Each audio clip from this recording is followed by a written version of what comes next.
No sé, Leonardo, si me estás escuchando. Buenas tardes, antes que nada. Hola, ¿qué tal? Acá Rodrigo desde el programa de La Séptima. Bueno, un gusto tenerte y antes que nada queremos agradecerte por el tiempo para esta entrevista.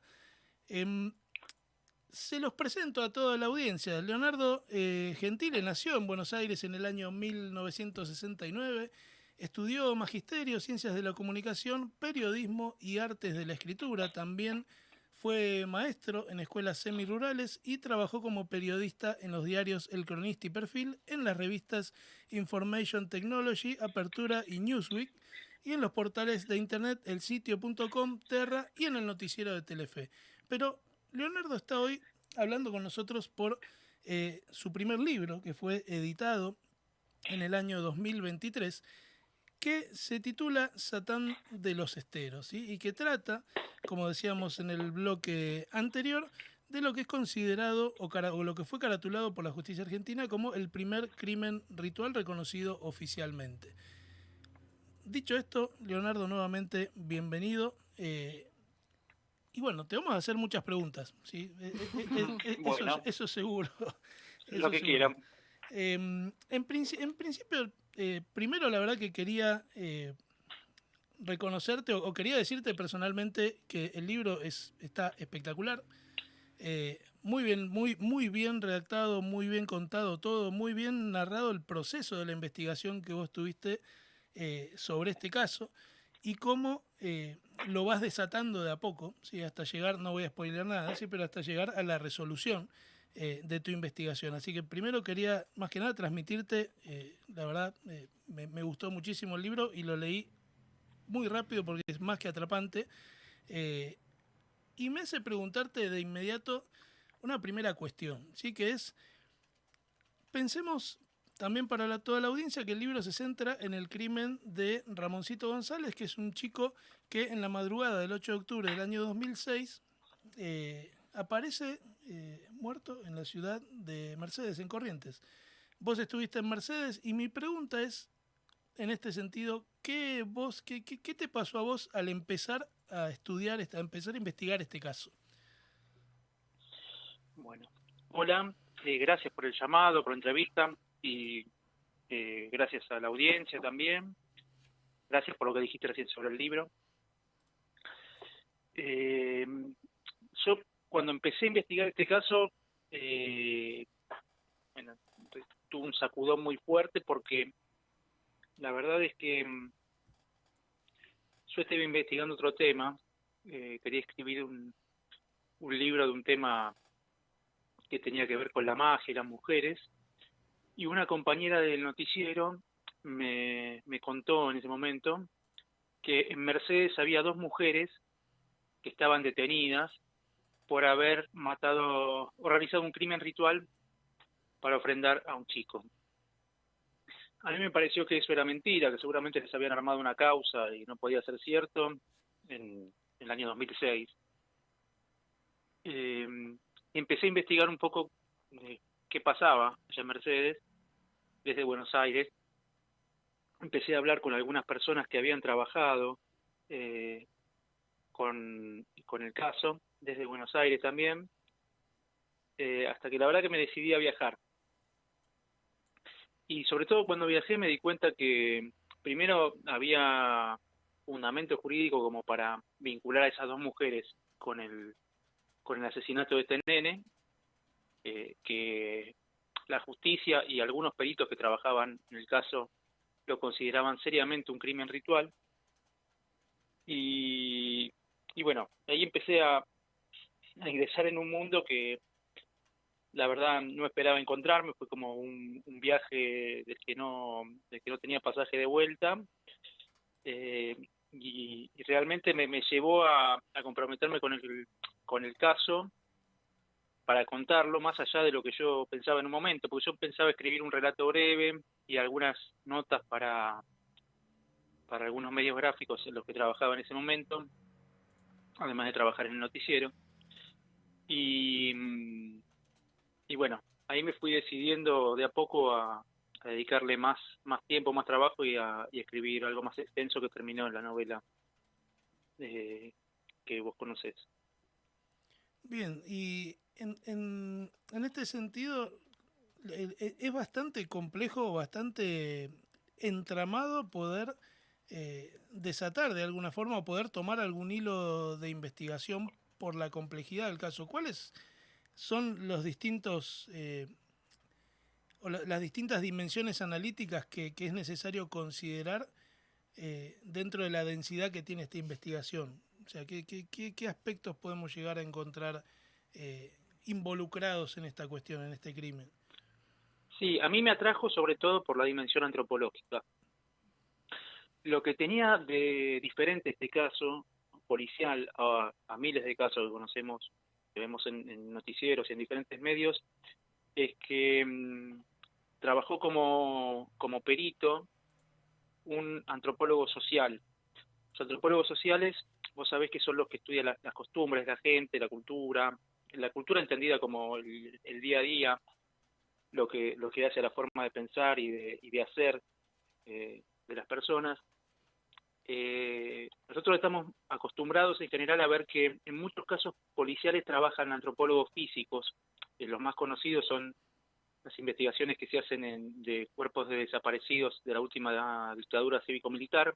Ahí trabaja el equipo de antropología forense, y esos son profesionales que tienen conocimientos muy similares a los de los médicos.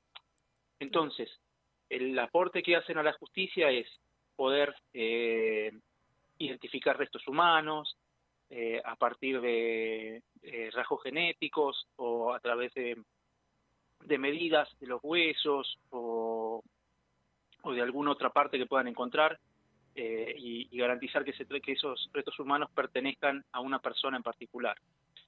En el caso de los antropólogos sociales, estudian las creencias de un grupo poblacional, y acá fue necesario que se incorporen porque desde el momento en que aparece el cuerpo de Ramoncito González, o Moná, es el nombre que yo le puse en el libro al personaje, porque Moná era el apodo que usaban en la familia del nene, ¿no? Yo decidí usar ese apodo y en este caso tuvo que trabajar un antropólogo social, decía, porque el cuerpo tenía marcas que tenían distintos significados, religiosos y mágicos, según el caso.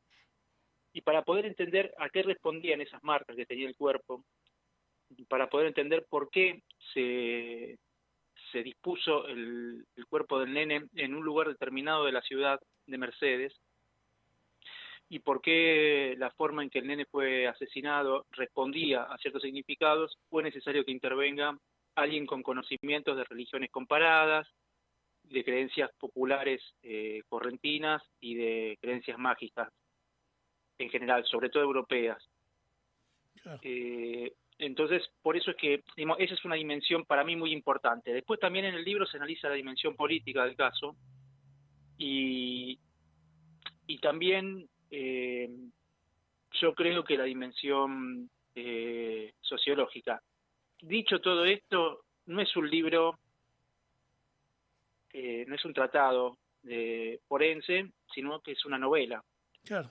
Digamos, está contado como una historia que se va desarrollando, pero yo creo que esas fueron las dimensiones de análisis que yo le di, y después, bueno, tuve que hacer el trabajo narrativo que vos comentabas antes, como para que sea, a mi juicio, atractivo.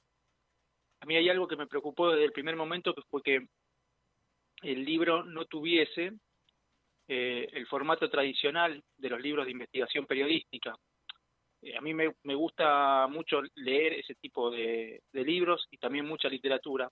Y lo que yo veo en muchos libros de investigación periodística es que se transforman en un bloque de texto, un bloque de información, donde se vuelcan muchísimos datos sobre el tema de que se está hablando, pero no tienen una forma narrativa que resulte atractiva, que enganche al lector, digamos, y que le vaya planteando una interacción. A mí me interesaba lograr mucho esto y me ayudó gente con la que trabajé durante el proceso de escritura para intentarlo. No sé si salió o no salió, ¿no? Pero eso es una cosa que me preocupaba tanto como tratar de conseguir mucha información y de apegarme a la información que tenía, a no ficcionalizar la historia. Claro. Sí, de hecho una de las cosas que comentábamos respecto sobre la lectura del libro, es precisamente esto que vos mencionás, ¿no? O sea, no se va ni para el lado de una cuestión hipertécnica, pero tampoco se va que lo que sucede quizás con otros libros de investigación de crímenes que van estrictamente a lo... Casi que amarillismo. Claro, a la cuestión del amarillismo y que muchas veces también termina generando de alguna forma un rechazo. Y en el caso tuyo el libro va bien encaminado por la cuestión narrativa, con lo cual por eso me resultó muy interesante. Pero bueno, te dejo preguntar a vos que... Bueno, sí, yo te quería hacer una consulta porque vos mencionabas que lo primero que te llamó la atención justamente fue que fuera catalogado, ¿no?, como este primer crimen ritual. Y cuando uno piensa en los distintos casos policiales, o al menos es lo que uno le llega desde los medios y lo que se va enterando, siempre los crímenes de niños tienen que ver con el tema de la trata, del robo, ¿no?, de la captación para realizar ciertas cuestiones delictivas, distribución de droga, etcétera. Pero acá había algo de rituales. ¿Cómo es esta investigación que vos llevás o cómo entraría, digamos, como una categoría más cuando estamos hablando de que seguramente a Ramoncito previamente lo utilizaron para hacer otras cuestiones, pero cómo se termina en una cuestión ritual? ¿Por qué? ¿En esa zona? ¿Cómo se da eso? Bueno, hay dos cosas con tu pregunta que me gustaría decir. La primera es que tanto Moná como otros nenes de Mercedes eran víctimas de trata, tanto para explotación sexual como que eran usados para cometer otros delitos.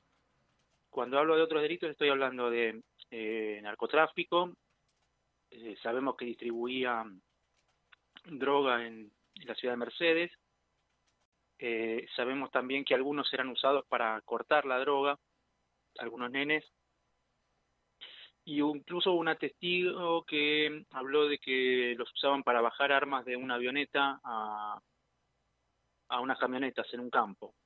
Esto no se llegó a probar fehacientemente, no se encontraron las armas, pero lo dijo una testigo que era una chica que tenía, poco contacto, por ejemplo, con medios de comunicación o con otros medios ilustrados, digamos, que le permitan poder describir un arma larga, claro, con el detalle que lo hizo uno de los testigos, esta chica. Entonces era muy creíble lo que ella decía. Lo que sucede es que este grupo que asesinó a Moná cometía todos estos delitos, pero la hipótesis que tenían los jueces, sobre todo apoyada por las pruebas y por el análisis que hace el antropólogo que trabajó en el caso, es que todos esos delitos eran como engranajes de un motor grande que era el grupo mágico religioso, una especie de nueva religión que querían crear, y esos delitos servían como medio de financiamiento, por un lado, para el grupo, pero también para contener, o sea, para atraer a chicos de sectores marginales y a gente adulta también, y algunos de sectores medios, como fuente de ingreso. Digamos, era más fácil tener ese grupo cerca y hacerlos participar de las ceremonias que hacían y de los ritos si tenían una entrada de dinero. Entonces, la entrada de dinero venía a partir de esos delitos, sobre todo. Bien, y no sé si fui claro con lo que comenté. Sí. Este es el análisis que hace sobre todo el antropólogo. Hay otros auxiliares de justicia, por ejemplo, uno de los fiscales tenía otro análisis y pensaba más que nada que era un grupo mafioso y que el tema del ritual fue algo que se hizo como para esconder el motivo por el que mataban al nene, pero la hipótesis que me parece más sólida es la del antropólogo, porque reúne más elementos científicos en consideración y tiene en cuenta más pruebas, a mi juicio. Claro. A lo mejor si lo vas a investigar vos, llegás a otra conclusión. Pero lo que es destacable lo comentaban al principio de la entrevista cuando estaban presentando el tema, es que es la primera vez que la justicia acepta que es un crimen ritual. Acá hay que aclarar algo. No existe la tipología de crimen ritual en el Código Penal argentino, así como existe, por ejemplo, la de femicidio, la de trata de personas, la de homicidio, criminis causa. No hay una figura penal que sea crimen ritual. Entonces, acá se habló de un homicidio con abuso sexual agravado, por alevosía, y se agregan una serie de figuras que son tipos penales.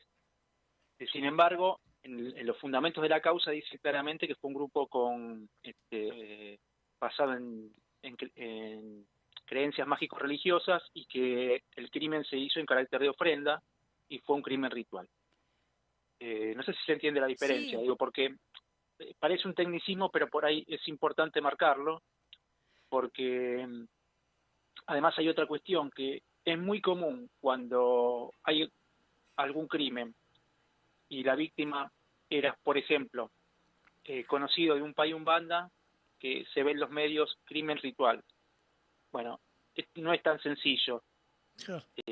Primero porque las religiones afrobrasileñas no hablan en ningún caso del sacrificio humano, y segundo porque para poder llegar a la conclusión de que es un crimen ritual hay que hacer un análisis de especialistas en religiones comparadas. Claro. Una especie de análisis semiótico sería leer lo que encuentra en la escena del crimen, en el proceso criminal y lo que encuentra en el cuerpo, digamos, toda una serie de elementos tienen que tratar de analizar como para llegar a la conclusión de que fue un crimen ritual. Lo que pasa es que decir que es un crimen ritual vende en los medios, Claro. y entonces por eso se repite mucho ese título, pero en realidad es el primer caso de que se tiene memoria en la jurisprudencia argentina. Claro, y entiendo, quizás estoy comprendiendo mal, pero por lo que vos decís, que al ser catalogado, en este caso, el primero como crimen ritual, tiene que ver justamente con que quienes participaron del crimen probablemente, sin justificar, ¿no? Pues desde ya, pero probablemente fueron motivados e hicieron lo que hicieron porque justamente estaba avalado de alguna forma por estas cuestiones religiosas, por este ritual. Quizás sin esa motivación no lo hubiesen hecho, o estoy equivocada en lo que estoy diciendo. No te entendí la pregunta. ¿Sin qué motivación me decía? Sin este contexto y este marco religioso, de alguna forma. Sí, yo creo que no lo hubieran hecho. Y es más, hay otra cosa que yo dije en varias entrevistas y a lo mejor resulta medio polémico, pero teniendo en cuenta que la elección de Moná y la forma en que lo asesinaron responde a una especie de guión mágico que es el de la misa del diablo o misa negra, que apareció en el siglo XVIII, XVII, no recuerdo bien ahora, en Francia, que está vinculada al satanismo. Digamos, hay una serie de reglas que tenían que ir cumpliendo para cumplir con ese ritual, como todos los rituales, lo mismo que pasa en una misa cuando alguien entra a una iglesia, Claro, o en una celebración evangélica o del judaísmo, cualquier religión. Entonces, ellos tenían que ir cumpliendo una serie de rituales y la persona ofrendada tenía que cumplir con una serie de características. Muchos de los que participaron en ese ritual, sobre todo los que eran más jóvenes, chicos de 19, 20 años, si el guión del ritual hubiera sido distinto, esos chicos que participaron en el crimen y hoy están condenados, podrían haber sido las víctimas, podrían haber sido las ofrendas. claro.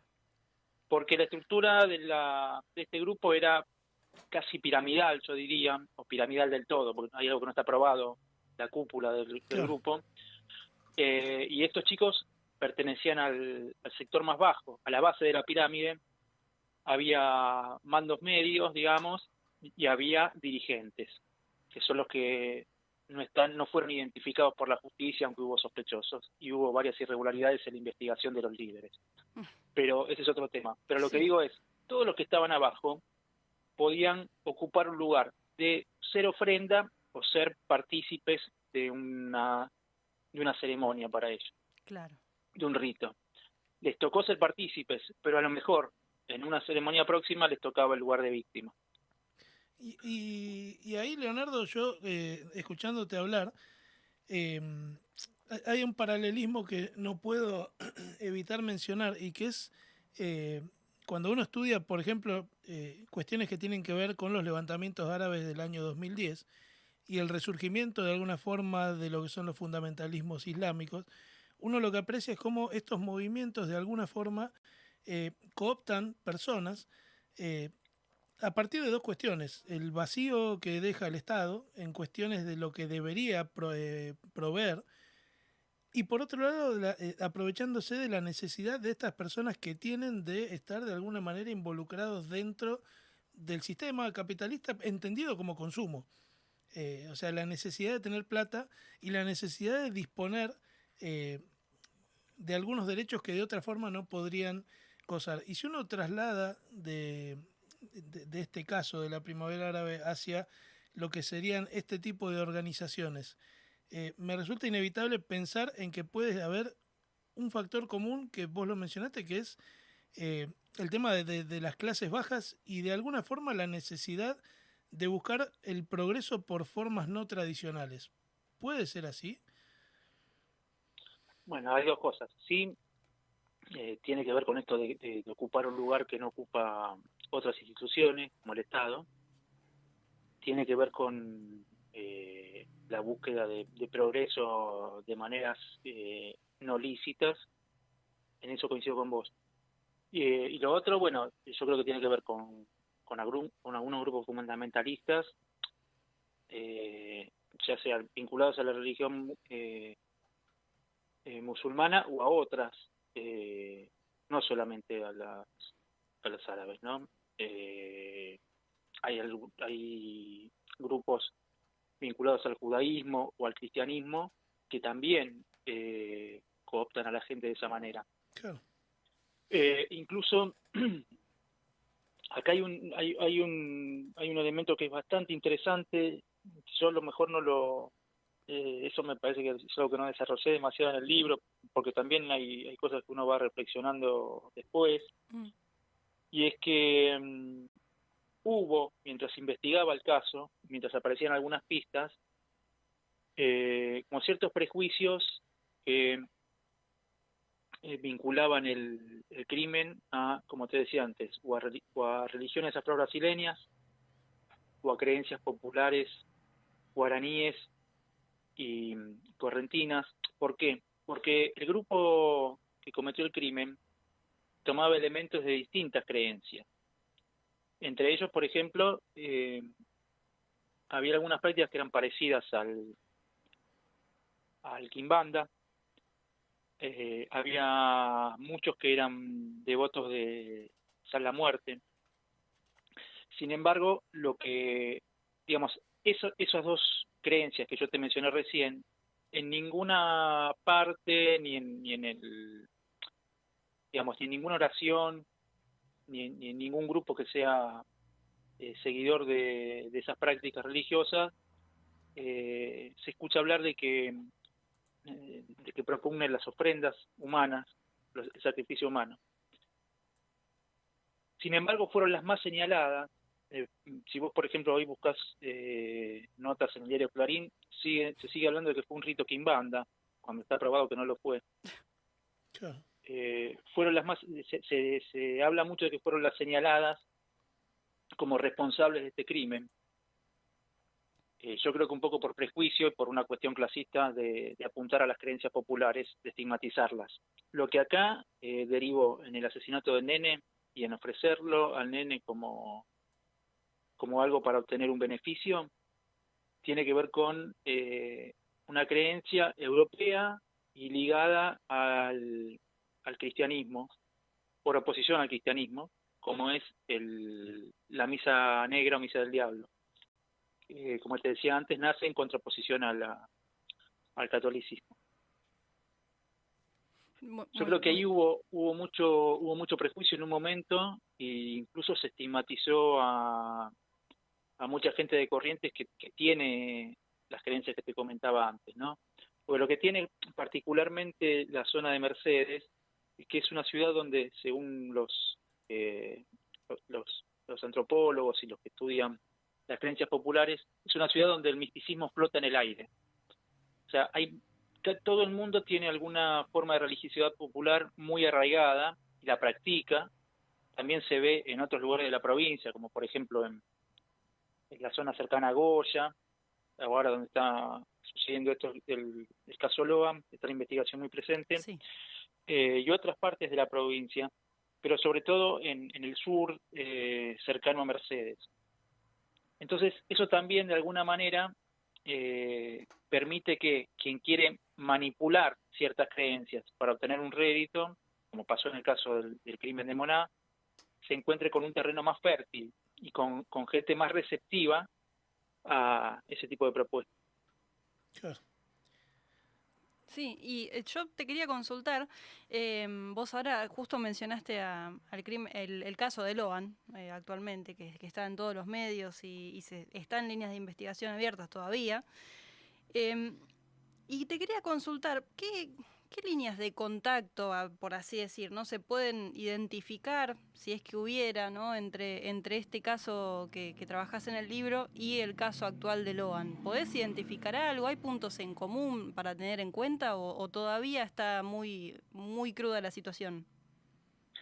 Bueno, volviendo al principio, en la dimensión antropológica o de creencias que llevaron a cometer un crimen ritual, yo hoy no veo ningún punto de contacto. Bien. No veo nada en el caso de Logan que haga pensar en un crimen ritual, aunque hubo algunos medios también de los más grandes a nivel nacional que lo plantearon. Sí.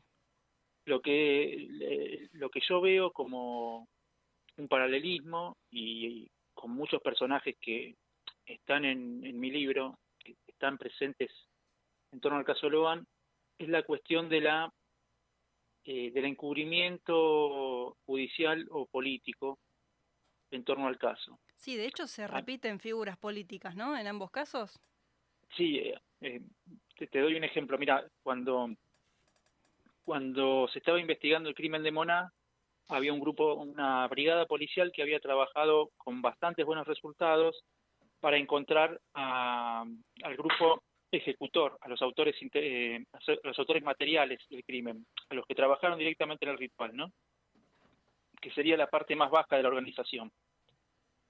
Enseguida empezaron a aparecer algunas pistas que podían llevar a encontrar a los líderes de la organización. Incluso una testigo habló de 3 personas que ponían plata, que eran los líderes del grupo, y mencionó a 2 empresarios de la ciudad de Mercedes, que en un momento estuvieron como testigos sospechosos como sospechosos en la causa, pero bueno, después no se avanzó por ciertas cuestiones dudosas que hubo en el manejo judicial. Pero esta testigo, lo interesante es que siempre habló de que había una persona más grande todavía a la que no se podía, a la que ella no iba a nombrar porque la policía no tenía la espalda suficiente como para detenerlo. Les decía a los policías y a los investigadores con los que hablaba, ustedes no van a poder con él. ¿Sí? Cuando empiezan los policías a investigar hacia arriba y a tratar de probar quiénes eran los líderes de la investigación, el ministro de Gobierno de la provincia desarma la brigada que estaba investigando y, por ejemplo, a una mujer policía que era la líder del grupo de investigación, la manda a la policía caminera a pedirle el registro a los automovilistas en la ruta. A un experto en informática y comunicaciones en celulares que había, lo mandaron a una comisaría rural que no tenía ni señal de celular, ni mucho menos internet. A otro lo mandaron a una comisaría que estaba en el límite con Misiones. Al otro a una comisaría que estaba en el límite con Entre Ríos. O sea, los desparramaron y a la líder del grupo, el ministro de Gobierno, la citaba en su oficina una vez por semana para que le diga qué estaba haciendo en su tiempo libre, porque tenía miedo de que ella siga investigando por su cuenta. Claro. Porque era gente que había quedado muy comprometida, ¿no?, con el caso. ¿Saben quién era el ministro de Gobierno en ese momento? Gustavo Valdés, el actual gobernador de la provincia. Claro. Sí, a mí me llamó mucho la atención cuando a los pocos días de que se estuviera investigando el caso Loam, un sábado el gobernador Valdés publica un tuit diciendo que la tía Laudelina del nene Loam había declarado que hubo un accidente y que al nene lo atropellaron sin querer, después lo escondieron. Y además nombró al fiscal general de la provincia, Julio César Sotelo, que también tuvo una participación dudosa en el caso Ramoncito. Mi pregunta es, ¿por qué un gobernador, que es parte del Poder Ejecutivo, interviene de esa manera en una causa judicial que en ese momento se estaba en manos de la justicia federal?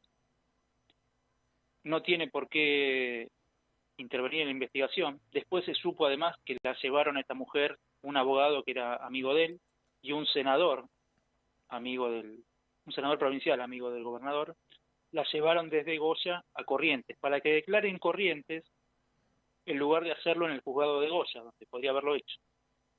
Y en Corrientes, el fiscal que le toma declaración es la mano derecha del fiscal general de la provincia. ¿Cómo se equivoca y cómo se expone tanto el gobernador Valdés para participar como parte del Poder Ejecutivo en una investigación judicial que no le corresponde? Ustedes me podrán decir, bueno, a lo mejor no sabía, a lo mejor se equivocó, porque creo que ninguno de ustedes es abogado, yo tampoco, entonces puede ser que algo de derecho no sepamos. Pero si uno mira el currículum de Valdés, él es abogado, tiene un magíster en Derecho Penal, fue miembro del Consejo de la Magistratura durante el gobierno de Mauricio Macri. Quiero decir, si hay algo que conoce es el derecho. Se puede equivocar en otra materia, en medicina, en ingeniería, lo que sea, pero derecho penal conoce, y me parece raro que se exponga tanto a los pocos días de iniciado el caso como para tratar de cerrarlo con una hipótesis que después resultó que era falsa. Después aparte le apareció plata a Laudelina en la campera cuando la llevaron en ese viaje. Entonces, eso me llamó mucho la atención. Me llama mucho la atención también el hecho de que aparezca el fiscal general de la provincia mencionado en el tuit que hizo ese día el gobernador Valdés, porque en el caso Ramoncito hubo una situación un poco dudosa en la que desapareció una notebook del fiscal, que se le entraron a robar a la casa, y el fiscal estaba muy preocupado porque se decía que en esa computadora había videos que podían comprometer a un alto dirigente político con el crimen de Ramoncito. Claro.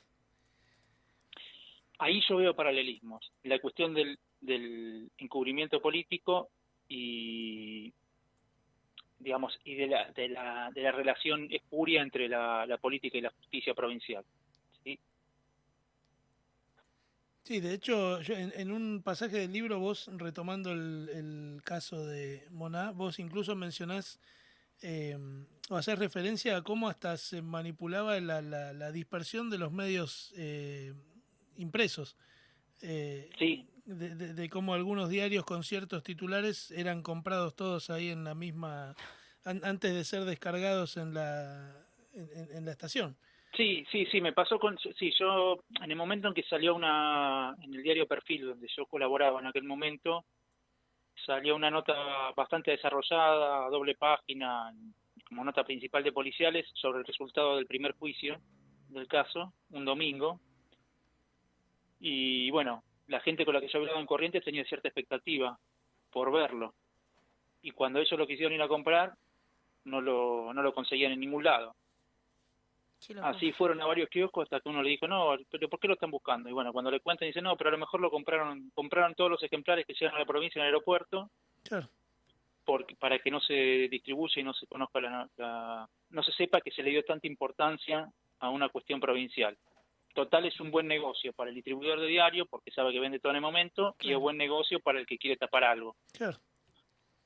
Sí, pero eso no fue lo único, digamos, la verdad que eso es un manejo, pero no fue lo más grave. Lo peor fue lo que le pasó a un periodista que estaba intentando investigar ese video que yo te decía antes que comprometía sí, a un dirigente político, que era el gobernador Ricardo Colombi. que fue gobernador después. Es el antecesor de Valdés y hoy está enfrentado a Valdés. Pero en aquel momento Colombi estaba disputando el balotaje contra su primo, Arturo Colombi. Y un periodista cercano a Arturo Colombi estaba tratando de conseguir el video que comprometía a Ricardo Colombi. Incluso ofrecía una suma en dólares importante a quien se lo pudiera dar. Esto me lo dijeron varios testigos. Ese periodista que estaba buscando ese video terminó pocos días antes de la campaña suicidado en un campo cercano a Goya.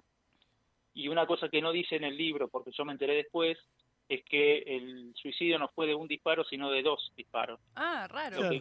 Lo que es un récord mundial. Pero bueno, sí. La causa se cerró así. Mágica como la bala de Kennedy. Claro. Qué bárbaro. Así que bueno, hay una cuestión, y además, digamos que lo que pasa en Corrientes a veces no tiene mucha difusión a nivel nacional, a lo mejor por una cuestión ideológica. Hay grandes medios nacionales que apuntan más a un gobernador que a otro, ¿no? Pero es bastante común que cuando hay una interna política se resuelva de manera violenta. Yo no sé si recuerdan ustedes que el año pasado a un dirigente, creo que era un candidato a diputado provincial del peronismo, lo balearon en un acto, en un pueblo. Sí. Lo tiene presente, creo que era Arias el apellido. Digamos que, nada, hay cuestiones que son, digamos, bastante, digamos, condenables, y a veces no llegan tanto a los medios nacionales como si pasa con cuestiones menores de otras provincias.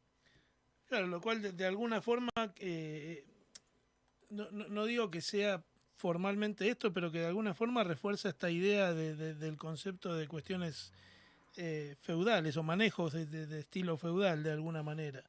Sí, en aquel momento, hoy la verdad que no tengo los datos de lo que está pasando ahora, pero en el momento que yo investigaba, Corrientes era, creo que la provincia con mayor índice de pobreza del país, o la segunda, y tenía un nivel muy grande de desigualdad.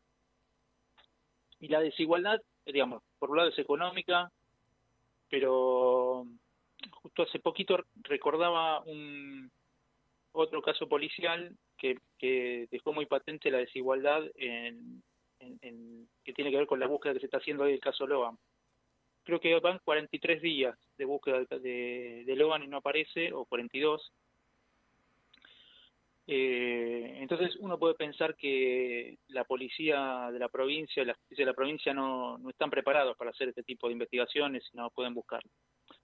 Bueno, en el año 2014 se perdió una nena de 5 años, en realidad la secuestraron a esa nena cuando salía del jardín. Pasó en la ciudad de Corrientes. Y ese caso fue un éxito a nivel policial porque la nena apareció en 5 horas. Pero fue un ejemplo de cómo se cerró toda la zona, se investigó y enseguida los secuestradores la tuvieron que soltar y la nena apareció. Había un par de diferencias con Loan o con Moná, que son chicos de los sectores más humildes de la provincia. La nena que desapareció en aquel momento era Juana Goitía, la nieta del dueño de la empresa de casinos provinciales de Corrientes, que era ese hombre muy amigo de Ricardo Colombi, quien era gobernador en ese momento. En aquel momento tardaron 5 horas para encontrarla y hoy llevamos más de 40 y pico de días sin saber nada de lo. Qué barbaridad. Claro, sí, la impronta de alguna forma de la segregación, la estigmatización, es todo, es muy complejo. Y bueno, Leonardo, la verdad que de nuestra parte queremos agradecerte nuevamente por el tiempo. La verdad que estuvo muy, muy buena la entrevista. Y no sé si querés mencionar tus redes o dónde pueden conseguir el libro de Satán de los Esteros como para la gente que nos está escuchando. Bueno, el libro yo creo que están en las librerías de todo el país. Está próximo a agotarse, por lo que me comentaron en la editorial, pero se consigue en las librerías medianas y más bien grandes de las principales ciudades del país. Si no, se puede comprar también por internet. en formato digital, porque no digo que lo pidan a la editorial en formato papel, porque yo sé que ya no tiene más el depósito la editorial, pero sí se puede comprar en formato de ebook directamente en la página de Penguin Random House. Pero si no, en muchas librerías está, porque los ejemplares que quedan están todos distribuidos. Y después yo tengo sobre todo una red en Instagram que tiene que ver más con lo que a mí me gusta leer y con recomendaciones literarias. Un perfil que se llama Libros Inútiles, donde ahí más que nada hablo de literatura y de esas cuestiones más que de mi libro, salvo en algún momento que alguien haga un comentario y ahí tomamos ese rumbo, pero más que nada, antes que escritor soy lector y me gusta leer muchas cosas, y bueno, ahí comparto lo que leo y debatimos o nos intercambiamos recomendaciones. Qué bueno, más que interesante, ya ahí te vamos a empezar a seguir también, al menos por mi parte, y te quería consultar, ya como para cerrar, algo muy breve, ¿estás escribiendo otro libro? ¿O tenés planeado escribir otro libro? Estoy escribiendo otro libro, cuando puedo. Sí, estoy escribiendo el libro que había dejado cuando se cruzó la historia claro, de Moná. el de las brujas. Sí. ¿Ya sabías algo? No sé, te habían comentado algo. No, es que fue como lo que te motivó, ¿no? Estabas vos con esa búsqueda y te recomendaron el caso. Sí, en realidad estaba tratando de contar casos de quema de mujeres acusadas de brujería en Argentina y otros casos en los que se las condenó o se las discriminó por eso. Y bueno, estoy trabajando en eso ahora. Estoy trabajando en eso. No sé cuándo lo voy a terminar, porque nada, me lleva bastante tiempo el tema de archivo y sobre todo de organizar la información, y también el tema de la escritura. Yo tengo aparte otros trabajos, porque lamentablemente no se puede vivir de escribir libros. Claro. Así que bueno, y además estudio. Así que bueno, estoy trabajando en eso ahora, en un libro que calculo que va a ser un libro de relatos sobre la quema de mujeres juzgadas por hechicería en Argentina.